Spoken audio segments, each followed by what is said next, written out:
السلام علیکم جی. تاریخ رقم ہو گئی کل بھی جب سرینا عیسیٰ صاحبہ نے اپنے ہسبینڈ کے ساتھ کھڑے ہو کے ان کے حلف برداری کی تقریب کا مشاہدہ کیا، اور آج بھی جب قاضی فائز عیسیٰ نے اپنے پہلے ورکنگ ڈے کے اندر دو تاریخی جو تھے وہ مائل سٹون حاصل کیے. ایک تو انہوں نے لائیو اس کی نشریات کروائیں. سپریم کورٹ کے اندر کوئی بھی اہم کیس ہو تو اس کی لائیو نشریات پہلی دفعہ پاکستان کی تاریخ میں ہوئی. باتیں بہت کرتے تھے لیکن عملی طور پہ کر کے قاضی فائز عیسیٰ نے پہلی مرتبہ دکھا دیا. ایک بات. دوسرا کامرہ گیتا بڑا مزیدار ہے، لیکن پہلے ہم چلتے ہیں. دیکھیے سرینا عیسیٰ جو ہیں وہ سرینا ہیں لیکن بیسیکلی زرینا ہیں، لیکن چونکہ ان کی والدہ جو ہیں وہ ایک اسپینش خاتون تھیں، ان کے جو والد صاحب تھے وہ بھی ایک نواب تھے بلوچستان کے، تو بلوچستان کے نوابین جو ہیں ان کی غیر ملکی شہریت اور غیر ملکی شہری خواتین جو ہیں وہ ان کی بیویاں رہتی ہیں. بلکہ اس سے اگر ایک نسل پیچھے چلے جائیں تو فیض احمد فیض صاحب کی مسز ایلس فیض جو تھیں، اور جن کی بہن جو تھیں وہ شیخ عبداللہ کی مسز بنی تھیں، اور جن کی تیسری بہن جو تھیں وہ ایم ڈی تاثیر صاحب کی مسز بنی تھی، سلمان تاثیر کی والدہ. ٹھیک ہے، تو یہ تینوں بہنیں آئرلینڈ سے بر صغیر کے اندر قسمت آزمانے کے لیے آئی تھیں. اللہ تعالیٰ انہیں خوش رکھے. تو میرا کہنے کا مطلب یہ ہے کہ یہ پچھلی نسل کے اندر ایک خاص رواج تھا. ہم غلامی جو تھی اس کا بوجھ اس طرح اتارا کرتے تھے کہ گوری خواتین سے شادیاں کر لیتے تھے. آج کل جو ہے اپنی شہریت کا بوجھ اس طرح اتارتے ہیں، گوری خواتین سے شادیاں کر کے پیپر میرجز کر کے بیرون ملک چل جاتے ہیں. اب تو معیار اتنا خراب ہو گیا ہے کہ اب گوری خواتین جو ہیں وہ تو اس کام کے لیے ہمیں دستیاب نہیں ہوتی، ایسٹ یورپ کی بھی. تو پھر ہم جو ہوتا ہے وہ مطلب کہ دوسری بر صغیر کی ہی دوسری قومیتوں کی خواتین کو ہی حاصل کر لیتے ہیں.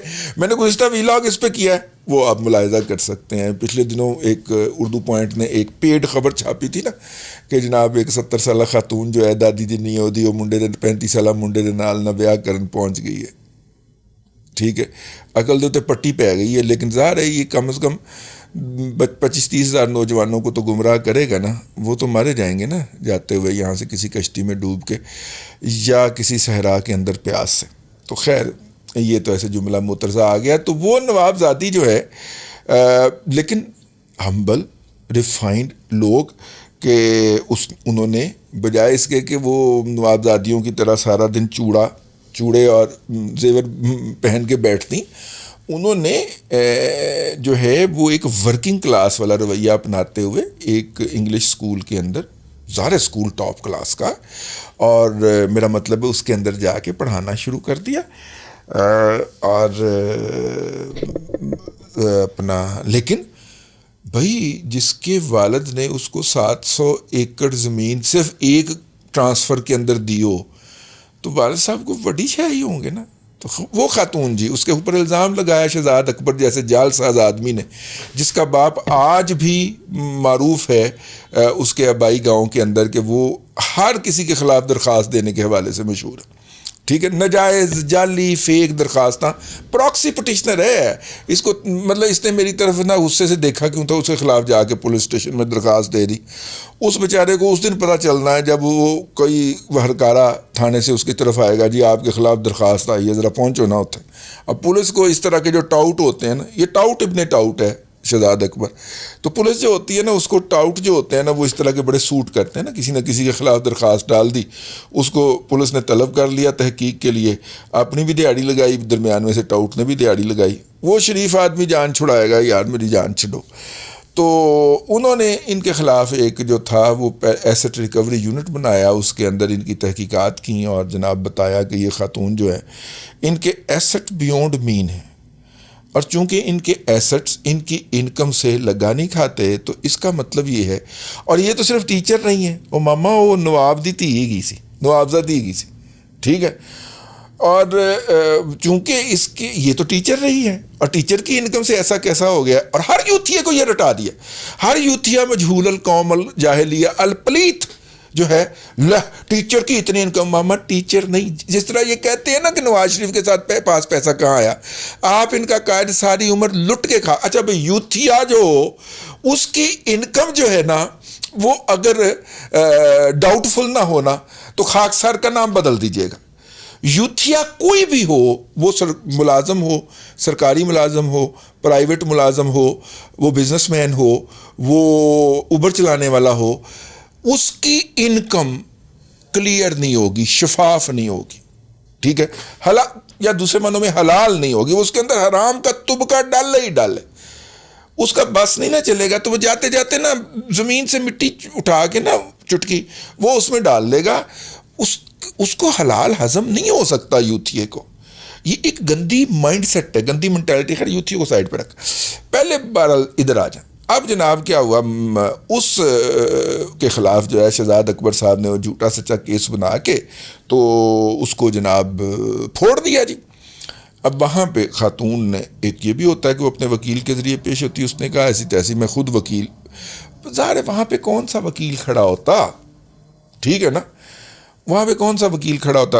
صاحبزادی نے ان کی نے وہ وکالت کر لی ہوئی ہے, اس نے اپنی ماں کو اسسٹ کیا, اس نے عدالت کو فیس کیا, اور ساری چیزیں جو تھیں وہاں پہ بھی تھیں اور میڈیا پہ بھی تھیں. ہاں سیاپا فروش یوٹیوبر یعنی کہ پی ٹی آئی کے حامی یوٹیوبرز کو انہوں نے نہیں بتایا, بلکہ ان کے مخالفین یا ان کے وکٹم جناب اپنا کی نائدہ اپنا ہے صدیقی, قیوم صدیقی اینڈ کمپنی کو اس نے انٹرویو دے دیا, ایک ایک چیز اپنی اس نے بتا دی اور عدالت کے اندر بھی کھڑے ہو کے بتا دی. اب اس خاتون کو اتنا ہیوملیٹ کیا گیا ہو اور منیب اختر جیسے شخص نے باقاعدہ اس کو سخت قسم کے کوشچن کیے ہوں, آج آپ نے دیکھا نا, اس طرح میں آ رہا ہوں. تو اب وہ خاتون جو ہے وہ جب اس کا میاں چیف جسٹس آف پاکستان قاضی القضا کا حلف لینے لگے تو ساتھ میں اس کو بلا کے کھڑا کرے, ٹھیک ہے, ایک یونیک چیز ہے. اور ہم تو کو کرتے ہیں کہ ویمن امپاورمنٹ کا جو ان کا ہے اس کے اوپر یہ جاری رہے گا.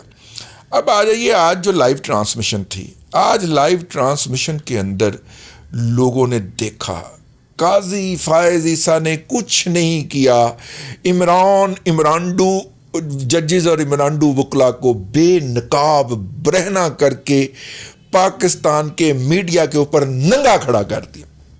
اس نے بتایا کہ یہ کس طرح عدالت میں آتے ہیں. عمرانڈو وکیل جو ہوتے ہیں خواجہ طارق رحیم سینئر موسٹ, ہائے رافعہ کیا ہوگا, رافعہ اب کیا ہوگا, یعنی اس کا ہسبینڈ, رافعہ کا ہسبینڈ, رافعہ طارق رحیم کا ہسبینڈ خواجہ طارق رحیم, ٹھیک ہے, خواجہ رحیم کا پتر جس نے انگریز کی دلالی کی ہوئی ہے, جس نے پورے برے صغیر کے اندر پاپولیشن کی کمپوزیشن کیا ہے, کون سی ذات کہاں پہ رہتی ہے, اس کی پوری رپورٹ بنا کے انگریز کو دی تھی. 35 روپے اس دور کے اندر اس کو ملے تھے. تو کسی نے کہا تھا 35 روپے پیچھے اینی خاک چھانی آپ نے, اتنی چولاں ماریاں. اس نے کہا یہ تو اسٹیبلش ہو گیا نا کہ میں انگریز کا ایجنٹ ہوں, اب باقی بھی ملے گا مجھے. اس خواجہ رحیم کا پتر خواجہ احمد طارق رحیم, ٹھیک ہے, وہ جو ہے وہ اس نے دلائل دینے کی کوشش کی. اب جیسے ہی وہ بے نقاب ہونے لگے, عمرانڈو جج اچھل کے, اجاز الاحسن صاحب اچھل کے سامنے آ جائیں, یو وانٹ ٹو سے دس. منیب اختر صاحب اچھل کے سامنے آئے, اچھا وہ آپ دراصل یہ کہنا چاہ رہے ہیں, ٹھیک ہے, یعنی کہ خواجہ احمد طارق رحیم کی طرف سے یا صدیقی صاحب جو ان کے دوسرے وکیل تھے ان کی طرف سے جو کوشچن فریم کرنا ہوتا ہے نا عدالت کے اندر کہ جی یہ میرا کوشچن آف لا ہے, میں اس کو فریم کر کے لایا ہوں, اس کے اندر لوگوں کے بنیادی حقوق کی خلاف ورزی ہوئی ہے, اس کے اندر یہ مسئلہ ہوا ہے, وہ کوشچن فریم کرنا ہوتا ہے. بھائی ان دونوں سے کوشچن فریم نہیں ہو رہا تھا, نہ ہوا تھا. ان کا خیال تھا ہمارا مقدمہ تو عدالت میں لڑنا ہے, وہاں پہ تو ہم خیال ججز بیٹھے ہوں گے, اور ہم خیال ججز نے پورا مقدمہ لڑا ان کا, ان کی طرف سے باقاعدہ دلائل دیے. آپ نا میرا مطلب ہے کہ وہ ان دو ججز کے تو دلائل سننے والے تھے, ٹھیک ہے. اور جسٹس حلالی صاحبہ جو ہیں پشاور علی جہاں, انہوں نے بھی پورا جناب تڑا کوٹا ہے, ٹھیک ہے. تو اب دیکھیں فیصلہ کیا آتا ہے اس کے اوپر, لیکن بہرحال میں قاضی فائز عیسیٰ صاحب کو داد دیے بغیر نہیں رہ سکتا کہ انہوں نے ایک موو کر کے پوری دنیا کو دکھا دیا کہ عمرانڈوازم کیا ہوتا ہے، عمرانڈو ججز کیا ہوتے ہیں، عمرانڈو وکلا کیا ہوتے ہیں. ٹھیک ہے، وہ میں اس بات کا مجھے شک ہے، اس بات کا مجھے خدشہ ہے کہ ان عمرانڈو وکلا کو درخواستیں لکھی لکھائی آتی ہیں فائل کرنے کے لیے، خاص طور پہ ایسے موضوعات کے اوپر جس طرح کا موضوع آج عدالت کے اندر ڈسکس ہوا ہے. کیونکہ اگر اس درخواست کو آپ نے ڈرافٹ کیا ہو تو کم از کم بنیادی چیزیں جس کے اوپر آپ نے وہ درخواست لکھی ہوگی وہ تو آپ کو ازبر ہوں گی نا بھائی. ٹھیک ہے نا، آپ وہاں پہ طوطا مینا کی کہانیاں نہیں سنائیں گے، ہیر رانجھا پڑھ کے نہیں سنانا شروع کریں گے کہ پہلے میں پورا قانون پڑھوں گا پھر میں وائریز پڑھوں گا، میرا خیال ہے کہ اس قانون کے خلاف ورزی ہے میں سارے قانون پڑھوں گا. ماما بیسک کوسچن آف لا تو فریم کرنا.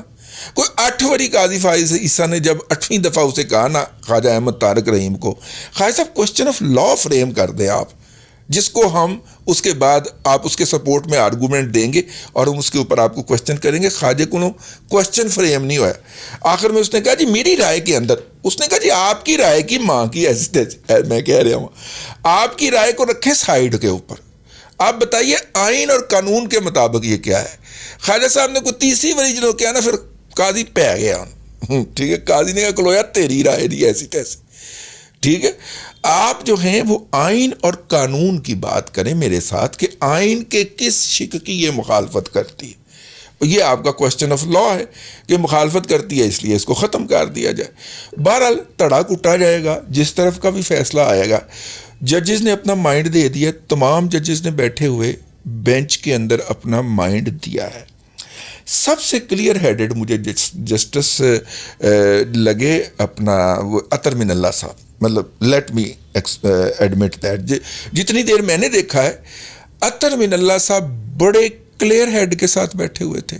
انہیں پتا تھا وہ کیا کہہ رہے ہیں، کیا کوسچن فریم کر رہے ہیں، اور وہ پھر ان کو پوری طرح، وہ کہتے ہیں نا ملزم کو پکڑ کر اس کی مشکیں باندھنا، وہ بیسیکلی عمرانڈو وکلا کی مشکیں باندھ رہے تھے کہ اچھا آپ کا مطلب یہ ہے کہ اگر یہ کام جو ہے وہ ہم کریں تو ٹھیک ہے، یعنی کہ ججز کریں تو ٹھیک ہے، لیکن پارلیمنٹ کرے تو وہ غلط ہے. آپ یہی کہنا چاہ رہے ہیں. اب وہ ظاہر ہے کہ بات یہی تھی، لیکن اگر ان سو مینی ورڈ وہ کہتے ہیں تو ان کا کیس ہی اڑ جاتا ہے. ٹھیک ہے نا، کیونکہ بھئی آپ پارلیمنٹ کو کیسے ڈکٹیٹ کر سکتے. ٹھیک ہو گیا نا. تو خیر جی یہ تھا، آج مزہ آیا. قاضی نے ایک ہی گو کے اندر عمرانڈو ججز کو بھی بے نقاب کیا اور عمرانڈو وکلا کو بھی بے نقاب کیا، اور مجھے بہت خوشی ہوئی ہے. ٹھیک ہے، کل سے جسٹس منصور علی شاہ صاحب جو ہیں وہ اگلے 10 دن کے لیے پاکستان سے باہر جا رہے ہیں. تو اس کا مطلب ہے کہ جو کچھ اس کا فیصلہ لکھا جانا ہے وہ آج ہی لکھا جائے گا. ہو سکتا ہے اناؤنس ہو گیا ہو، جب تک یہ ہمارا ولاگ آپ تک پہنچے وہی لکھا جائے گا. لیٹس سی پھر آگے کیا ہوتا ہے.